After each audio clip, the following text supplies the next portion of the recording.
Catherine Bernardo at Bel Mariano pinagsasabong ng fans.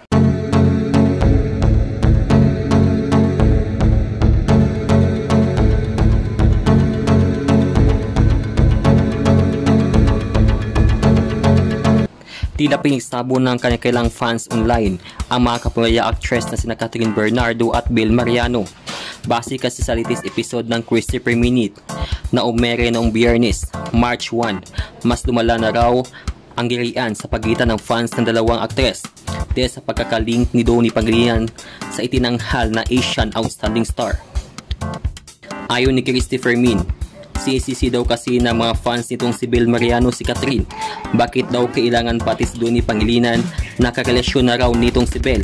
Iparang dinadamay pa sa mga bagay-bagay. May ilang fans raw kasi si Kat nagsabing hanggang love team lang naman ang Don Bel. Cheka pa ni Christopher Min.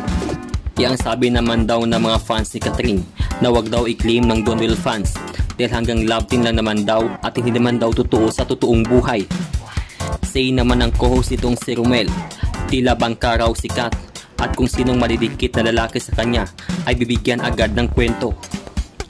Umabot na nga rin daw sa personalan ang mga tirada ng fans ni Bel Mariano laban kay Kat. Chika ni Romel, mayroon pa daw siyang nabasa. Pinipersonal na nila si Catherine. Ang sabi, kung legs lang daw ang labanan, mas perfect daw ang legs ni Bel. Giit naman ng kolumnista, hindi sukatan ang legs para masabing matagumpay ka sa showbiz industry. Dahil kung talented raw talaga ang artista, ay magiging mainit ang pangalan nito. Hindi naman maaring maliitin si Catherine dahil talagang mahusay ito sa kanilang larangan at napatunayan na ito ng maraming beses. Matatanda ang unang nalink ang dalaga kay Donnie Pangilinan matapos bigyan ng maligya ang umano'y pagbantay dito sa actress noong kasal na Ruby Domingo at Mikey Pineda. Kamakailan ay namataan namang magkasama ang dalawa sa birthday celebration ni Johnny Manahan na kilala bilang Mr. M.